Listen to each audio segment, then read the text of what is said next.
বর্ণমালা 24-এর পক্ষ থেকে তোমাদের সবাইকে স্বাগতম। দেখো হাতের লেখা তোমরা কিভাবে ভালো করবে সেটাই আমি আজকে দেখাচ্ছি। তো এইভাবে হাতের লেখার যে ব্যাপারগুলো সেটা পরপর এইভাবে ভিডিওতে চলে আসবে।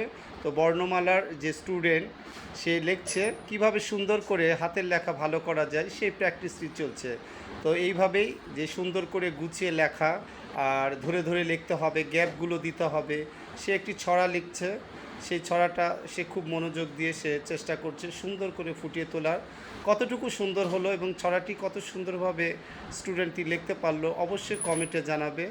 আর এই যে এইভাবেই গুছিয়ে গুছিয়ে দেখো 4টি লাইন লেখার পর সে কিন্তু একটা গ্যাপ দিল, গ্যাপ দেওয়ার পরে আবার 4টি লাইন। তো এইভাবেই কিন্তু সে লিখছে এবং সে পাশে দেখবে যে একটি টান দেওয়া আছে খাতার, তার পাশে কিন্তু সে একটা গ্যাপ দিয়েছে।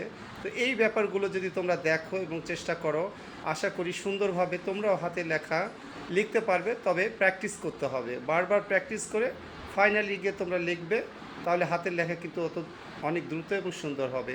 তো লেখাগুলো কেমন হলো আবারও বললাম, অবশ্যই তোমরা জানাবে। আর আজকে এখানে শেষ করছি।